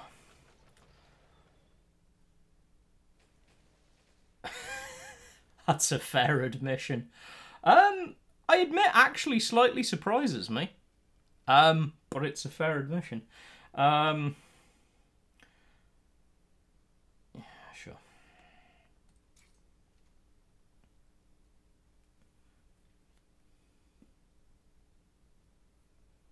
Yeah, I think that's probably fair, Henry. I think you will...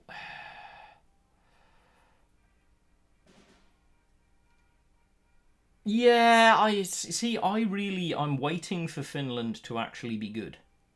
Like, good. Because I know there's something there. I believe in it. I do. It just hasn't arrived yet.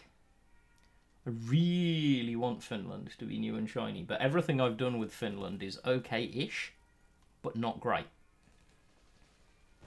Although Bubbles, didn't you, if you're still hanging around, didn't you have some success with Finland as an ally? Or am I misremembering / making that up in my own mind?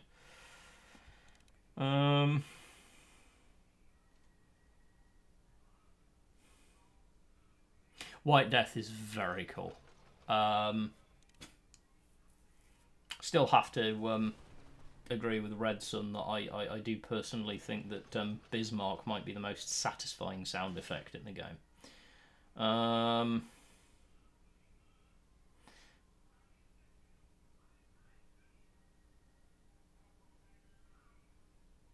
Yeah, Japan Finland I've seen quite a bit of.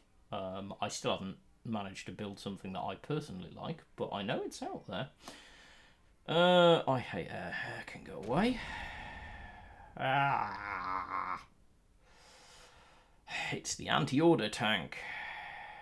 I don't like the anti-order tank. It makes me grumpy. So I'll remove one of them. German Finland. So I have a German Finland deck on my main thing that I was playing around with. It just didn't. It didn't bite.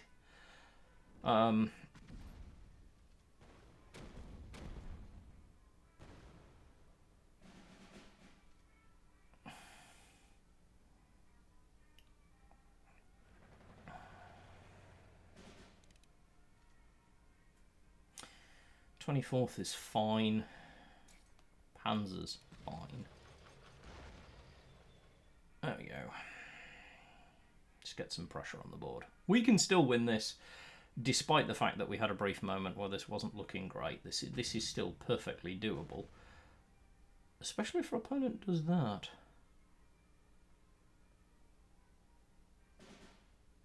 Soviet Finland. Interesting. You send me a list at some point. I've not tried Soviet Finland.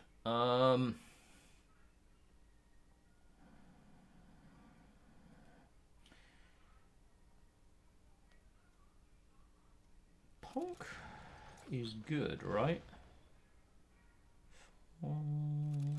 Maths in my head is hard. Air. Bug. Buggy. Mini Tank. Hello. Welcome in. First time chatting on my channel, which is really cool. Good to see you.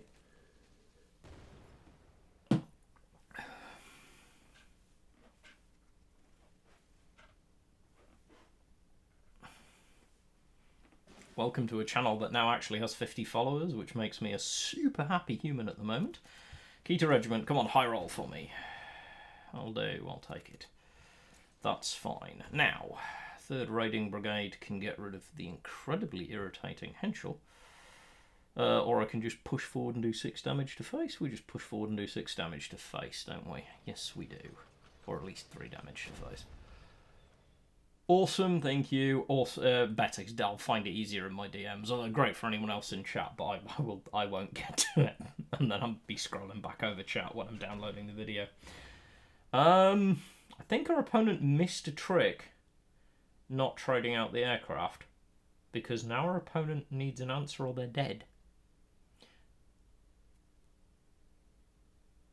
Panzer Grenadier, not it. Good game. Works for me. GG, and away we go.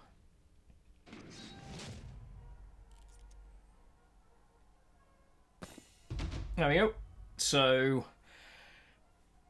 we're an hour and a bit in, plus some chatting, to be fair. But leveled up, which is nice. Claim a wild card. So, moment to talk about wild cards if you're a new player. Husband your wild cards. There is a bug on iPad, which means I have to come out and back in again if I actually want to open it. I have 14 wildcards. I'm not doing anything with them yet because I'm only ever going to use them when I want to craft something really specific. Also, notably, we've done reasonable progress, and this is just literally in this stream time. It's not terrible. We'll increase that slightly now. I'm going to hop into the shop.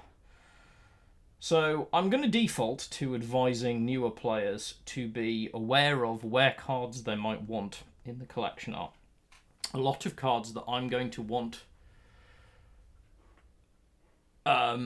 in Japan Aggro are still back in the core set and the pack. So if you are new and you don't understand what this means, the difference between Winter War and core, Winter War is the latest expansion and only the latest expansion in cards. Those are the only card pool it pulls from.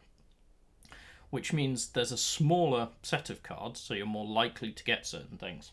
However, a lot of cards that you're probably going to get big use out of are back in the previous, what is it now, Core and, someone correct me, but it's Core and 7 expansions and then Winter War? many. So if you're going to invest, always invest in officer packs, because more specials, more elites are going to be better for you in the long run. You will eventually pick up, I'm not going to call them chaff, because as I said earlier, the workhorses of your deck are going to be in your standard and limited cards, but you will also pick up a fair few wild cards on your way up. So we're going to buy a couple of packs. In fact, we're going to buy 3, and then we're going to go open them. So first of all, we'll note the crate, where it currently sits. Then we're going to go open some packs. It's exciting. I don't often open packs on stream. So let's see what we get. So we've done alright. 3 limiteds and a special. So what have we got as our standards? 26th. It's okay. Invader. I have used it. 6-pounder. It's chaff. Sorry, but it is. I've never managed to get any value out of it at all. We've got a Japan Limited, Tony. This may very well go in our deck, just for the impact it can have. But we'll have a conversation about how the card works as well, because Tony is a fiddly card, but a fun one. Oh, it's the anti-air one. That's fine. Mountain Rifles. It's an Alpine unit. Alpine, a thing that isn't a thing yet, but might be eventually. And for our special, we get... Oh, it's Dornier, the discard bomber. Probably not going to see a lot of play, unless discard makes a big comeback. Although I did come up across a few bits. Ooh, standard wild cards. This is good. We have an elite in the US, which could be game-changing for our ladder climb. Suisse. So the D4Y Suisse. I believe I'm pronouncing that correctly, but my Japanese is terrible. Language I never quite got pinned down. He's really strong with the pin. Through the Breach can be useful. Panzer Grenadier, it's okay.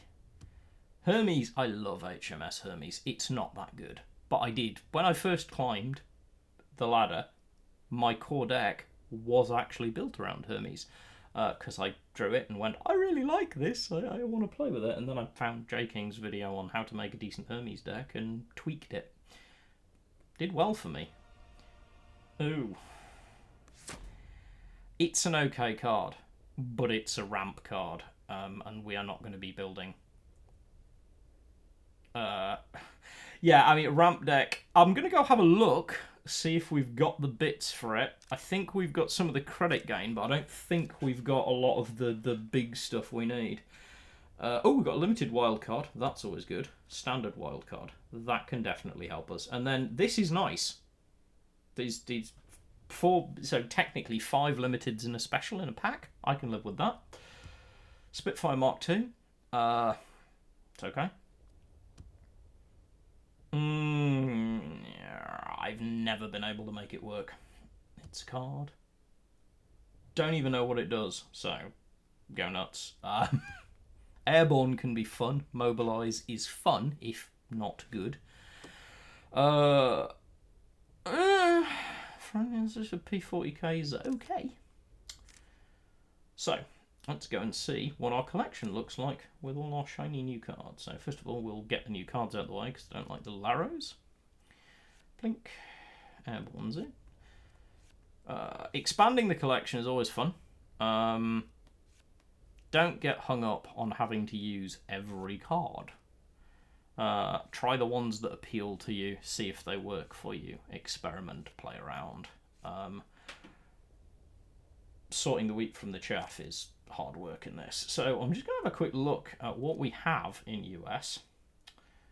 And for that matter, Britain. So we're building a ramp decks. This is what we're going to build it from. In all likelihood. So, naval power's good. That's control. Desert rats, control. We've got some guard. Albacore's alright, gives us an early bomber. Delaying tactics is great for any control deck. Gunship mission, not terrible, gives us HQ gain. Industrial might, naval support, can make some bombers interesting.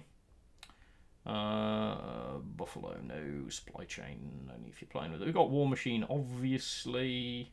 So when you hear the word ramp deck, if you are a newer person either on stream or watching this later, these are core cards to ramp decks, which is basically trying to build up to get big units to sort of credit cheap big units out quicker. Coldstream Guards can be good. East Surrey Regiment, pretty solid workhorse. Ooh, we actually have an M10A1. New card, good card. Hellcat. We've got some good frontline tools. Obviously. Balls to the ranks, death from above, Hour of Need. M4A1 we're not worried about. Shermans are always good. California's good. This is why frontline is always a thing.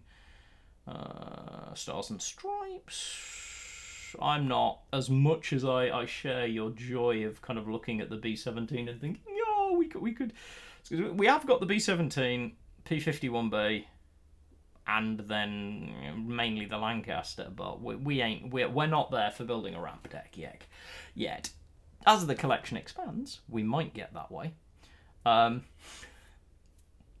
Let's take a quick run at some more games, because we're seeing how we go. So, question to chat. Stream seems to be going quite well for me. I think this feels like an interesting experiment. I'm probably going to try and find some days to carry this on, even if it's much quieter streams. I try not to overly clash with other streamers, but I have a feeling I might make an exception. The Alliance is a very strong card. I cannot disagree with you.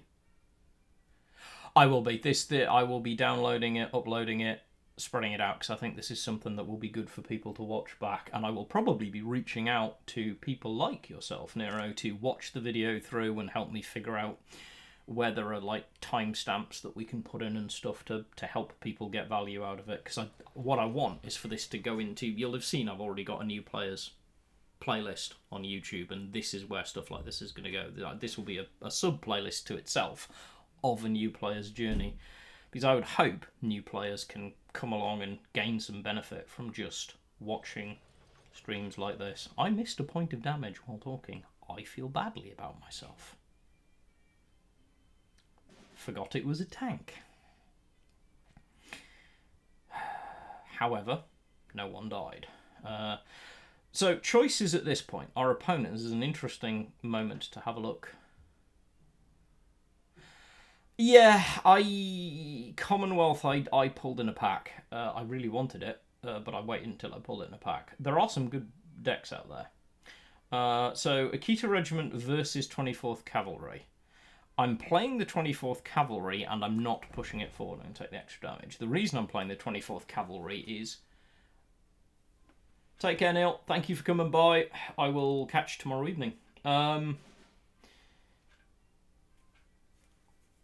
yeah, the reason I played this is if my opponent destroys it, which they almost certainly will, they're thinning my deck for me. And I'm happy for them to do that as much as they want. Thinning cards are really good. Push OTK, I enjoy. I have a Brit Soviet push OTK hybrid Commonwealth deck that is a lot of fun to play if I'm in the mood to play that kind of game. I still haven't made Commandos work to my satisfaction. Feels far too twitchy. I will DM you my push OTK hybrid list, Henry, when I get off stream, because yes, I can provide it. It's a fun deck to play if it's your sort of thing.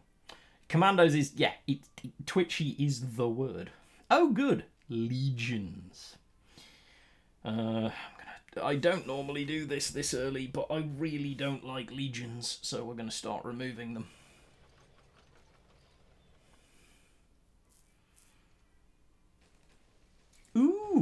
Reichsbank commandos.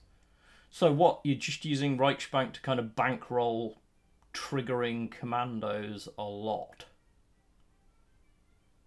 Ooh. That's an interesting idea.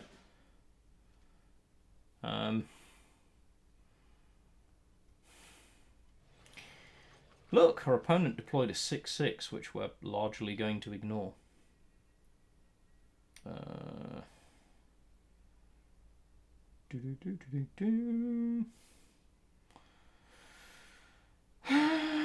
Let's get the damage out of the way. We'll run another 24th, see if you want to thin the deck a bit before I remove you. I'm not. Big swing turns.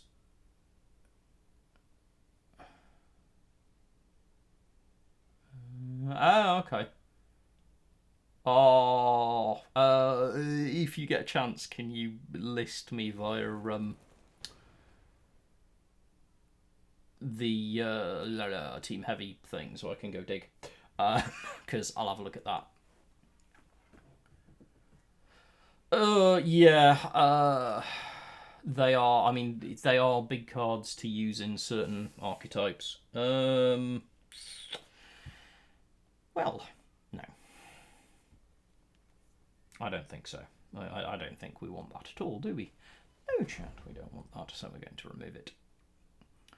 Predated me. Probably. Most things do predate me, although I keep meeting people and talking to them and they think I've been around long. This happens to me all the time. It's not as bad as when I was around a university and everyone assumed I was a lecturer. Apparently I give off lecturer vibes.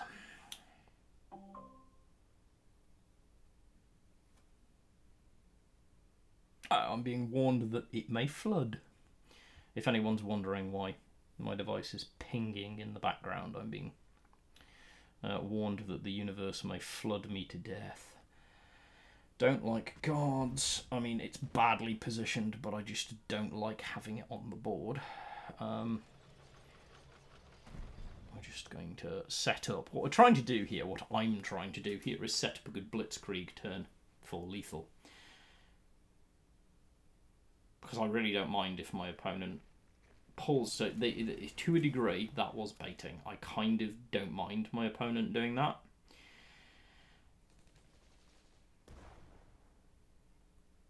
That's a little frustrating. So maths time. Count with me. So we play the Chiha, move forward and attack. Would only cost us 4 because we're going to attack for free. So we play the Chiha. Oh, it doesn't have blitz. Wrong tank. Fine, we'll replan. That's disappointing. We'll deal with it later. And in the meantime, we'll just blink away. I had the wrong tank in mind. I was like, oh, I can just roll forward, but it's the other 3-3 tank. That's the one I wanted. Still got a chance at a decent blitzkrieg turn if our opponent doesn't actually, you know, figure it out and turn it off, which they may well do.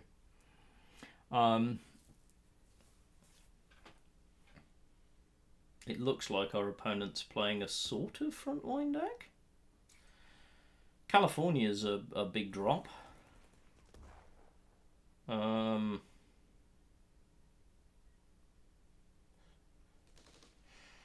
Okay, so now people can count it with me. So 3 and 1 is 4, plus 2 3s from blitzkrieg is 10. Our opponent can't do much about it, but we get lethal, which is good. Take away. Never a bad thing. Keep rolling. Keep going. Get another level. More stars. Let's see what we get. Diamonds. Currency that... What you do with your diamonds is a different debate for another time. So we've got crates gone. We've ranked up. We've talked quite a lot. British and Japanese elites and specials the most. I mean... It's a thing. Elites and specials are the hardest cards to get hold of, obviously. I think specials are usually more important, though, if you are wanting to delve into Brit decks. You kind of need the elites, not gonna lie. They're quite strong. There's a sort of necessity to them.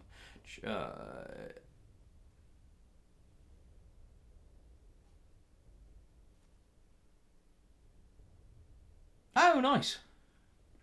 So just Britain, Japan, elites and specials you're missing. That's good.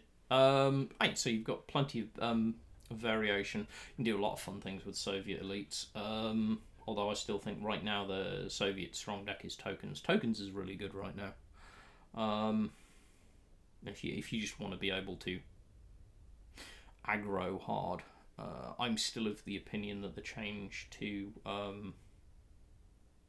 line of engagement was more of a buff than it was actually a nerf. Because you're now guaranteed 2 units regardless, and you don't spam your hand. I don't play a lot of it because it's not my natural vibe, but it is fun, and it is definitely it's undeniably effective.